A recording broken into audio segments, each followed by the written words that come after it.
Father,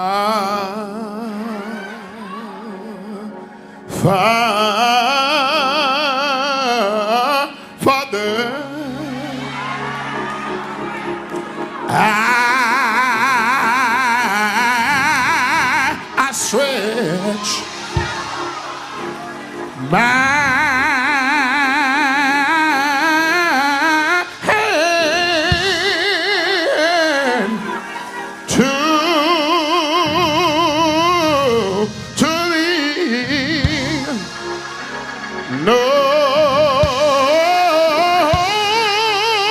no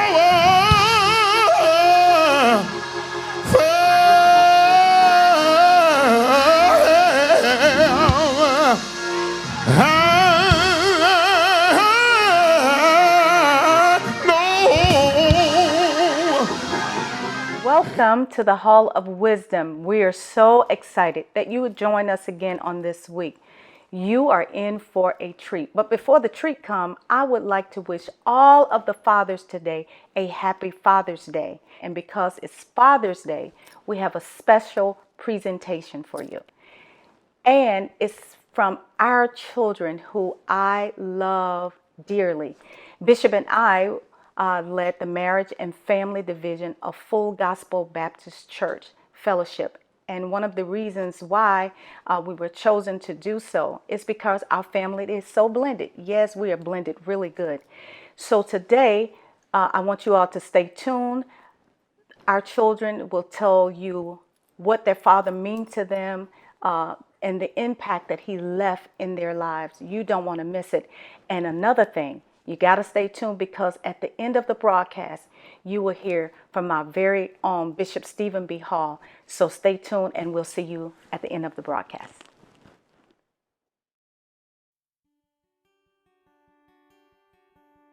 My relationship with my dad was very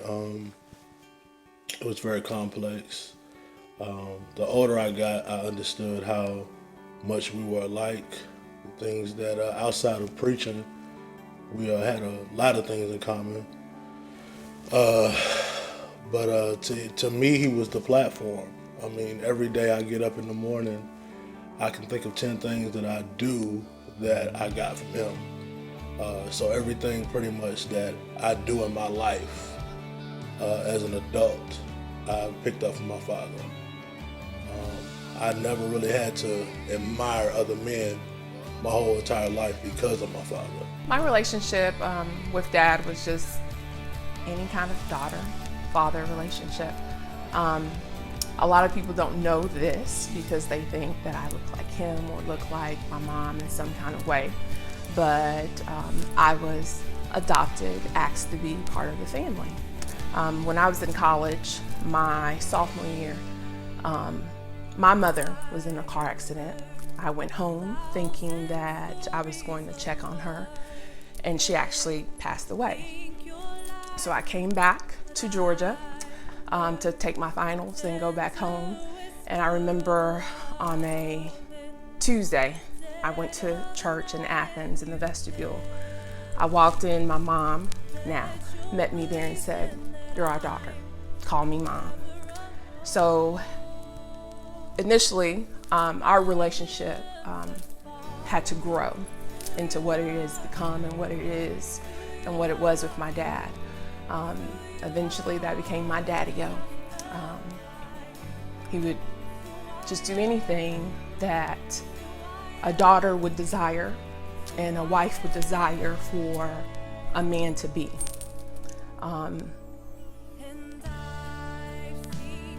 That's our relationship. The relationship with my father was an amazing one.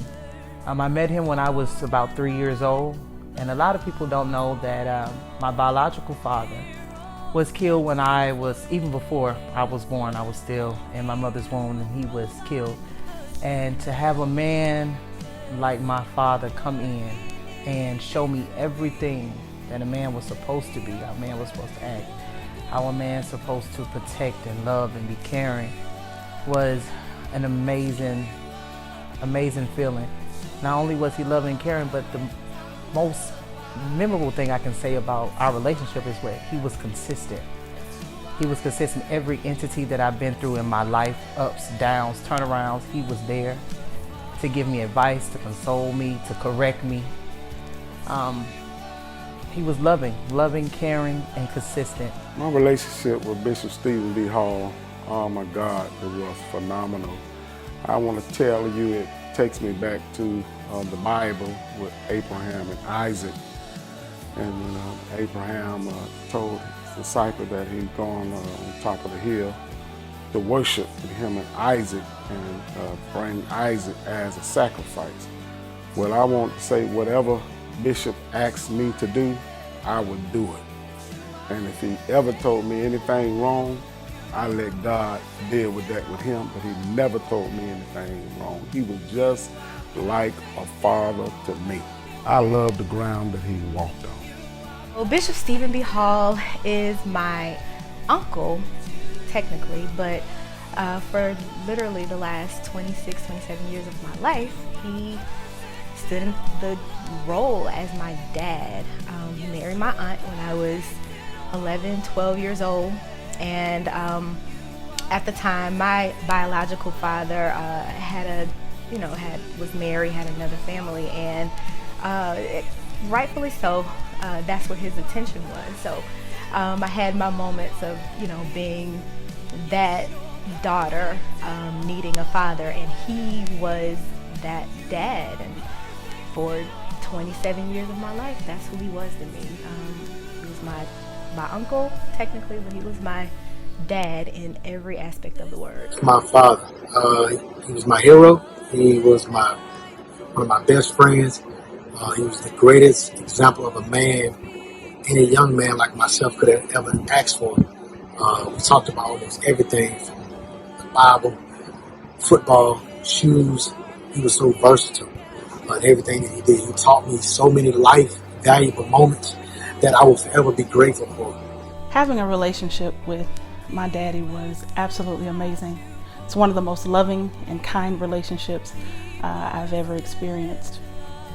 20 years ago, my biological father passed away. He was diagnosed with cancer in April of 2000 and subsequently passed away in June of 2000. So I remember when I came to Rhema, and he was just Dad. I am thankful to have known the love of Stephen Bernard Hall Sr. I am thankful to have encountered not only his wisdom, but his kindness, his graciousness. He was just an amazing man. For many, many years, I traveled on the road with Bishop Stephen B. Hall as his personal musician, and he also became a father figure to me, and I'm greatly happy for that.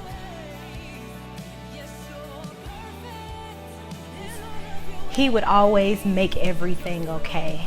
He saw me through some of the most trying times in my life, some of the worst times in my life, and he was able to show me even in negative situations there was still positive outcomes. He prepared me for life. He was a good dad because he was very thoughtful. He was very thoughtful. He wanted the best for me in my life. He wanted me to be successful. Whatever he had, I can get it from him. For every daughter, the dad is always the protector, the comforter. No matter what the situation was, he would always know what to say. He would always know what to do. In our aspect, or from my perspective, I never had to ask anything. I never had to tell him when something was wrong. As my dad, he always knew, and whether it was a hug, whether it was just a quick word of advice, whether it was just a look, like he was the one who made everything okay. He validated me. He gave me a purpose to live.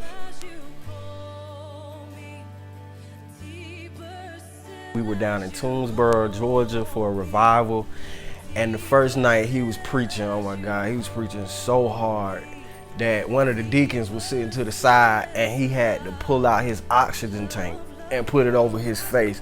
And the preacher got up and told him, Pastor Bishop, I'm gonna ask you to sit down because you killing my people. That was like one of the most funniest things. We talked about it for that week, and we still even talk about it now. Because in his mind, I was one of the greatest preachers to him. He would tell the story about how he took me to the arcade. We were living in Athens, and my mom, I was racking my mom's brain. Mom, we really want to go to the arcade, really want to go to the arcade. And my dad said, son, I'm going to take you. We get to the mall, and he says, son, I told you, I promised you I was going to take you.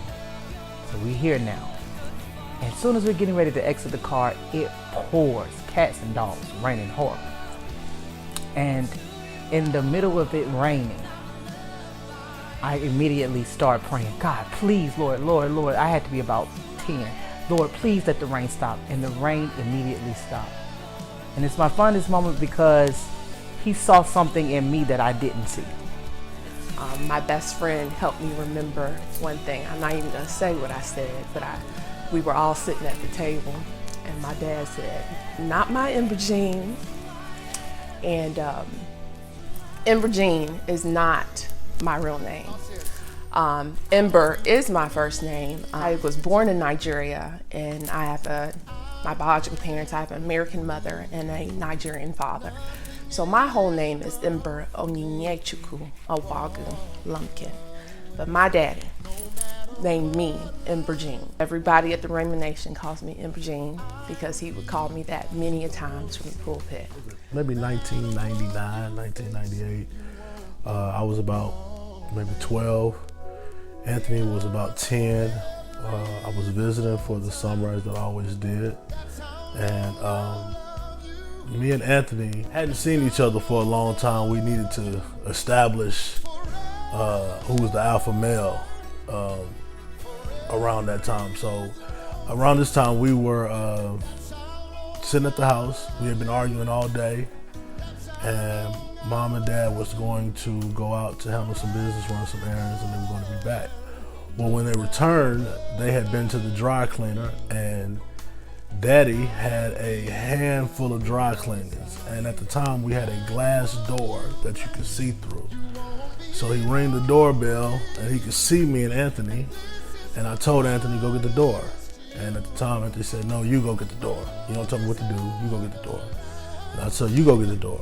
And we went back and forth for about 5 to 6 minutes as my dad was sitting there watching us. When we finally decided to get the door, he had nothing to say but go upstairs. He beat us like he didn't know us. That was probably the one, maybe few times that my father ever whooped us, but it was a fond memory. We often talk about it, we often laugh about it now. At one point in our lives, my husband played in NFL, and we lived in Seattle.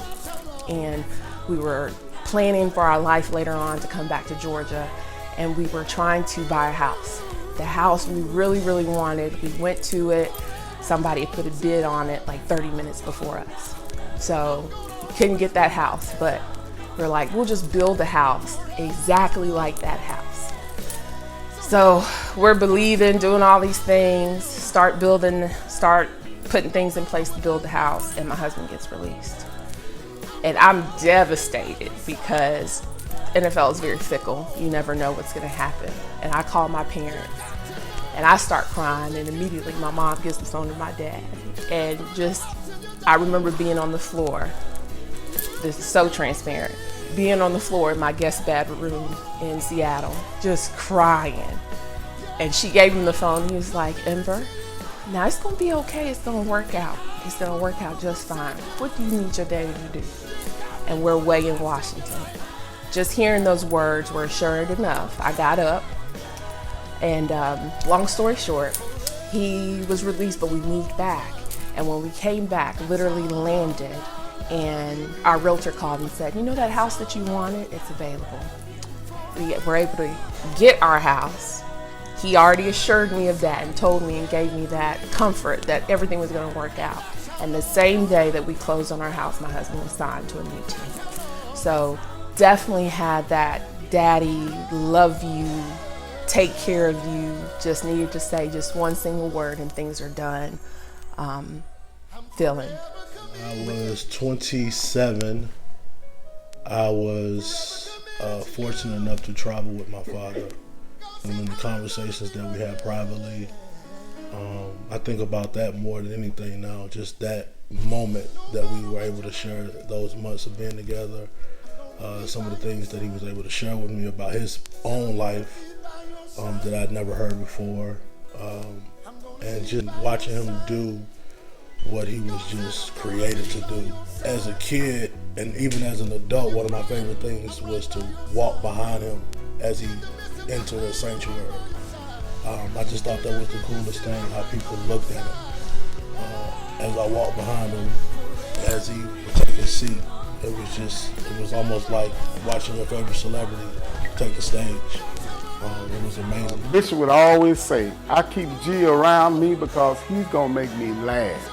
And I can recall one day we was at the bowling alley. I was on the road. Bishop was laughing so hard, I had him rolling so hard until he passed out. I'm not joking, I'm talking about for real, passed out. They had to pick him up off the floor, and I stopped telling jokes because I was nervous. One day, I think it was after I experienced a breakup or something, I don't know, I was a wreck. But we had a daddy-daughter day. And that day for me, pretty much just kind of just impressed the most lasting memory in my life with him. So my daddy-daughter day consisted of literally just us spending an entire day together. If you're anywhere connected to Bishop Stephen B. Hall, you know that he's not exclusive, except to, his wife, of course, my aunt. But, as a daughter, as a child, as a sibling, as a niece, like, you're always sharing him. But that day, our daddy-daughter day, I had him to myself. And for me, that's what that moment was. We went to a really nice restaurant. He made me get expensive food. He'd open the door for me, open the car door. We went shopping, whatever I wanted, pulled off the shelf, whatever it was, like he was there to get it for me. We had the coolest conversation. We talked politics, we talked church, we talked pretty much everything. Just I love picking his brain. So that day was just amazing to me. I was in an emotional place, crying, and he would often say, "Now, Beanie, you got to stop that crying because your daddy can't take it when you cry." And we were on the phone, we were on FaceTime, as I would often FaceTime, and he was just being goofy. He had his coffee, he was in his PJs, and he was just being goofy. And I started out the conversation in tears and emotions all over the place.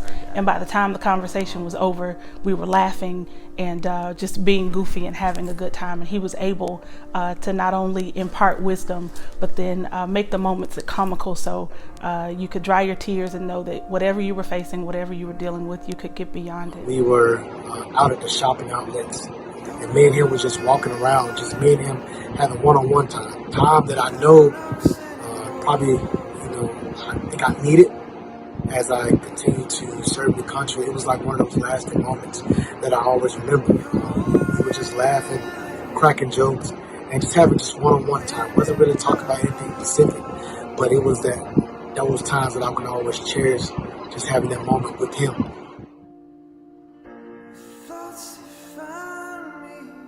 One was that I am not a singer who happens to preach, but that I'm a preacher who happens to sing. Another thing that he told me was to always make certain that you prepare for where you're going. He had an amazing way of just being able to see who you are even when you didn't see who you were, and then being able to speak to that place and pull that out of you. Stay the course. Be faithful, be committed. He told me to pay attention to the people who walk out of your life easy. He loved people so much that he told me that even when he could have walked away, that he stayed because he wanted to see the betterment in people. He wanted to see people continue to grow and continue to strive, even when they might not have treated him right. He showed me to treat people kind and with respect, and always have a good heart. Think it all the way through. Think it all the way through. Think it all the way through. Think it all the way through.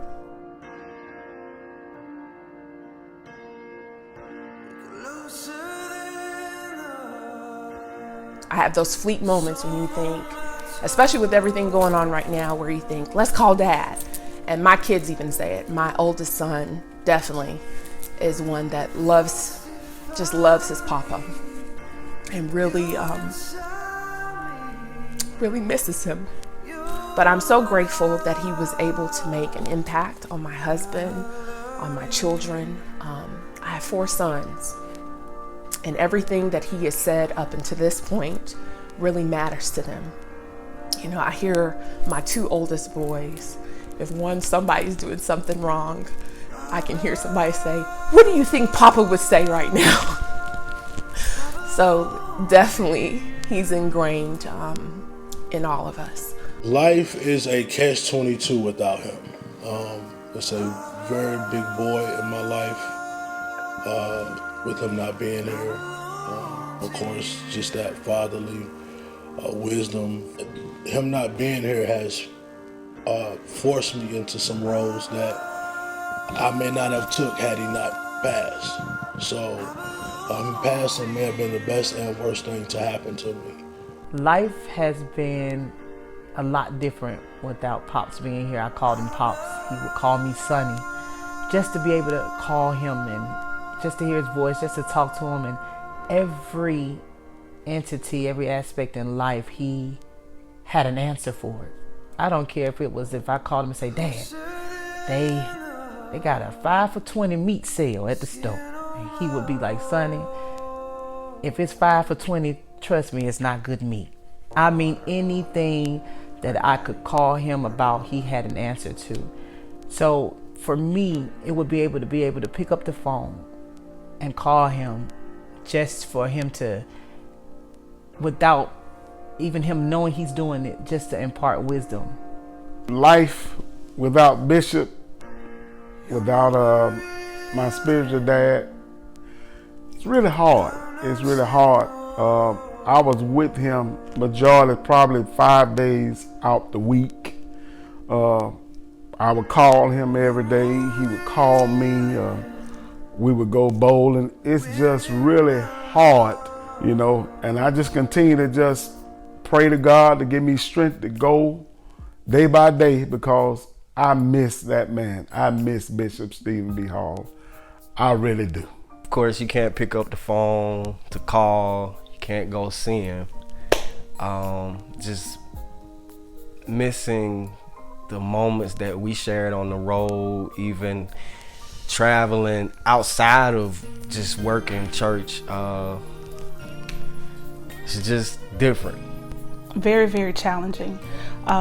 He was that person that you could call and say, "Hey, Daddy, what do I do about this?" Or what are your thoughts about this? Or, you know, "Daddy, I'm thinking about preaching this, and what do you think about this?" "Bina, that's one of my favorite passages of scripture." And he would go right into talking about it, and I would be able to just sit and glean all of the things that he had to say about that particular passage. So life without him is slightly empty. At the same time, the memories of him feel that void at times. And so I'm thankful that even though he's not here, as much as I know that he would probably want to be here, he's not here with us now, but we can draw on the memories of his life and the memories that we had with him. The love that he poured into me, into all of us, remains with us, hence now and forevermore. It remains to be seen what life is without him. It's still surreal. We wake up every day. For me, it's almost like Groundhog's Day. Wake up every day knowing what that reality is. The reality is that he's not here. His voice is here in our decisions and in what we do. He's all up and down our Facebook timelines. It's almost as if he's still here. I appreciate everything that he left and how full I feel with him not being here. But I don't know, the memory is always here. He's always here. So I don't know, we're just creating a new normal.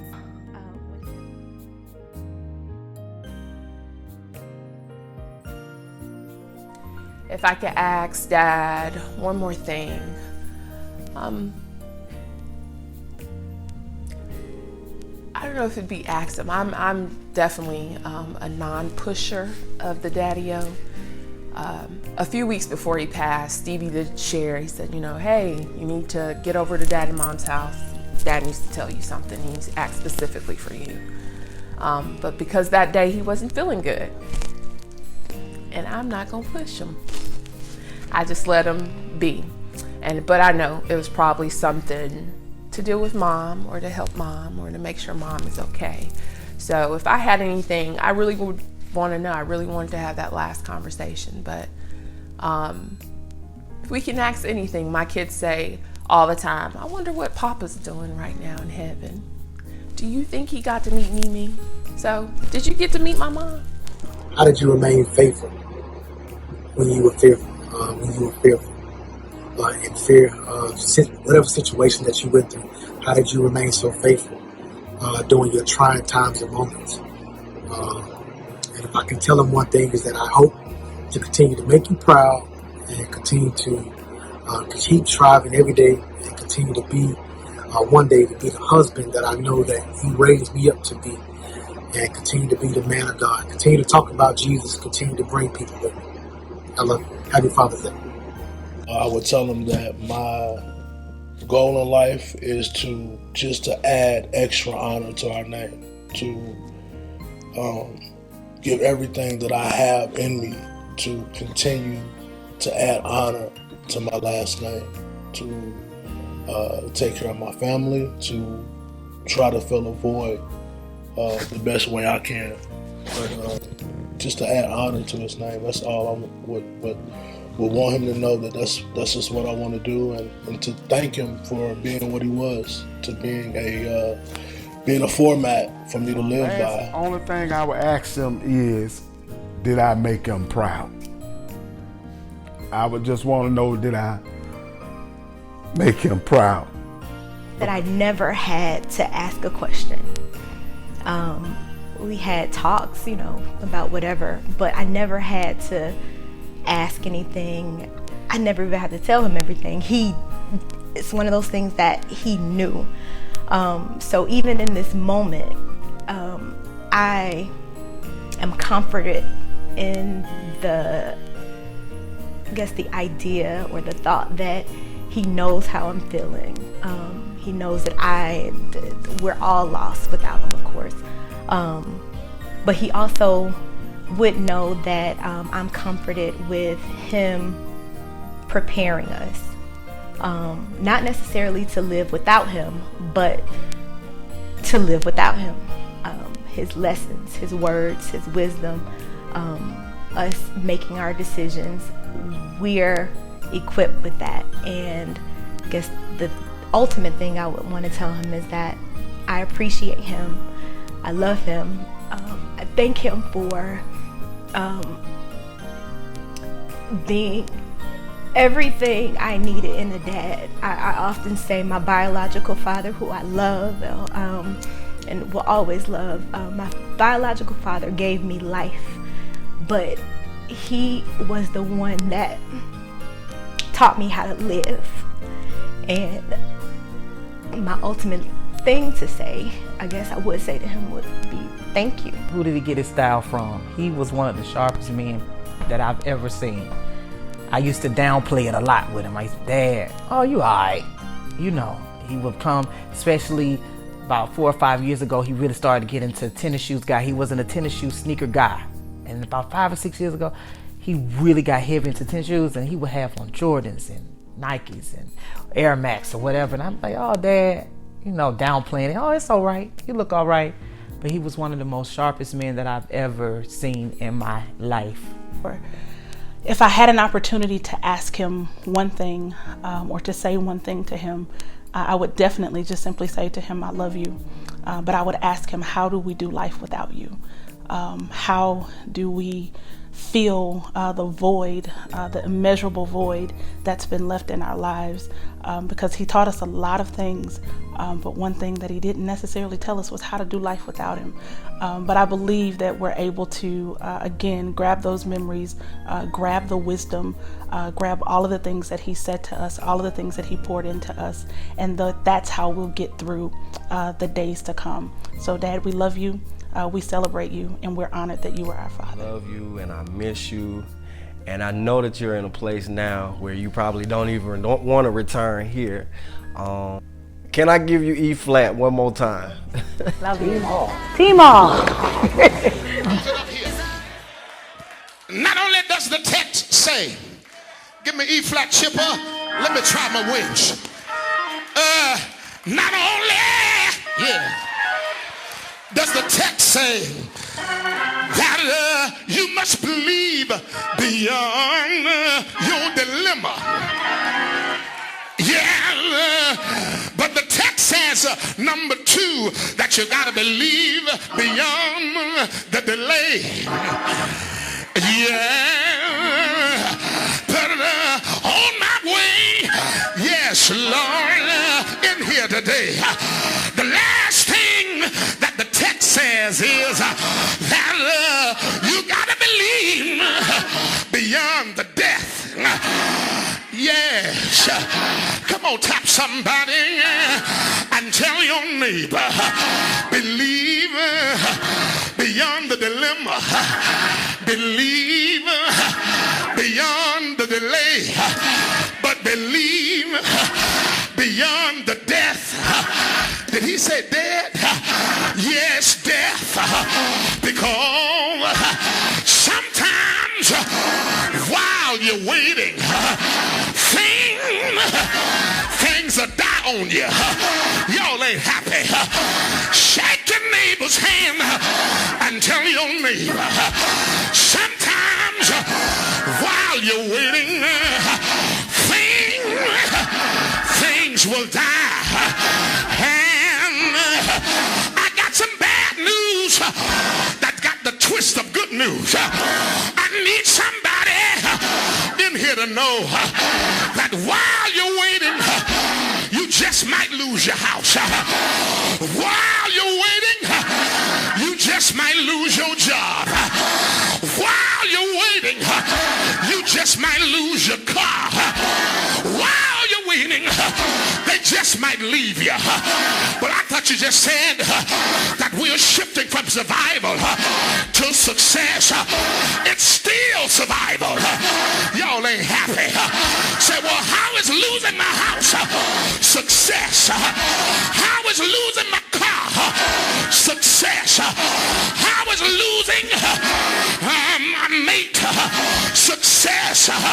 Because Romans 8:28 says, and we know that all things work together for the good of them that love the Lord, and for the good of them that's called according to his purpose. In other words, God is letting everything in your life work for you. Yes, that whole term, work together, is a Greek term called synergeo. Synergeo is where we get the word synergy from. It is when two separate entities come together and work on a common project. And that's all I want to tell you. God is so bad, he'll take good and evil, bring them together, let it work for your good. He'll take your friends and your enemies, bring them together, let them work for your good. Shake your neighbor hand.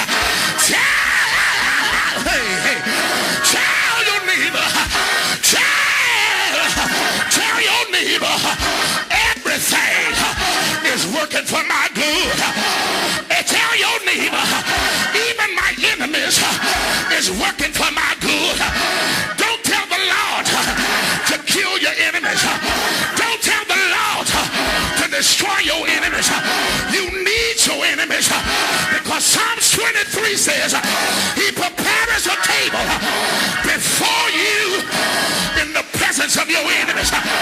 No enemies, no table. Y'all ain't happy. Tell your neighbor, no enemies, no table. But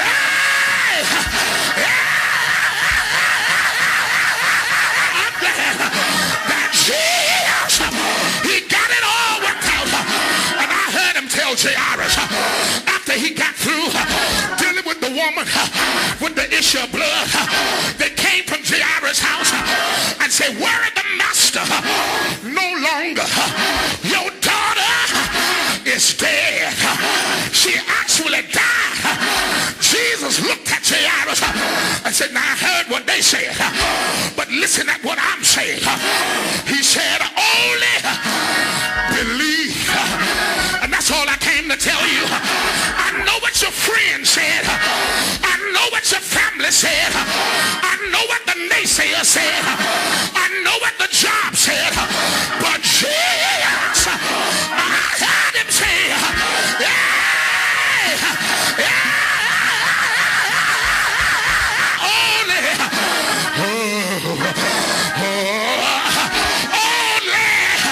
only believe.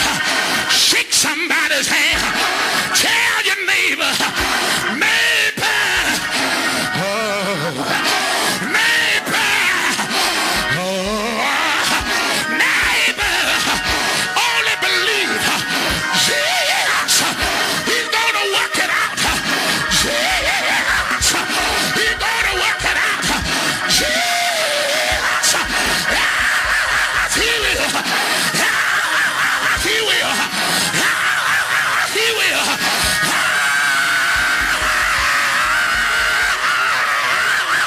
He will. Won't he do it? Y'all excuse me. I done messed around and got happy on my own son. Won't he do it? Let me hear. Say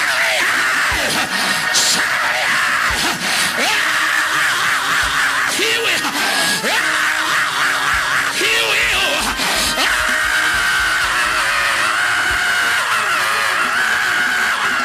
He will. I got to get out of here. And I want to know somebody, anybody in this room that ever had some things to die. I'll tell you what I want you to do. Go find somebody and tell your neighbor that I've had some things to die. As a matter of fact, some things have died in my life. I ain't talking about just people, but sometimes your money can die. Sometimes your joy can die. Sometimes your relationship can die. You can be living in the same house, sleeping in the same bed, but it's a dead relationship. But I dare you to go find somebody and tell your neighbor that while I've had a death, I'm getting ready to have a resurrection. Y'all ain't happy. I'm getting ready.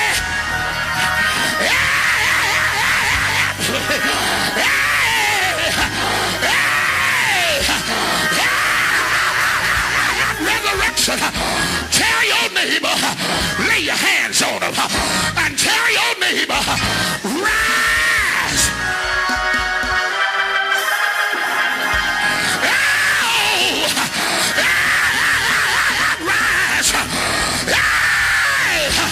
Rise. I got to get out of here, but I feel my Pentecostal side easing upon me, and I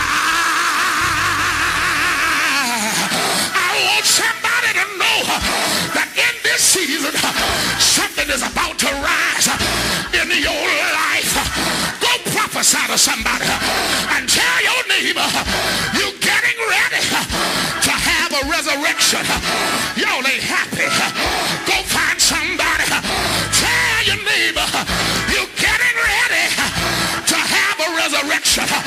Tell them like T.D. Jakes, get ready, get ready. Get ready, get ready. Get ready, get ready to have a resurrection.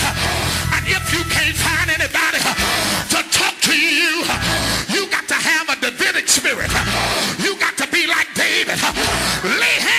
yourself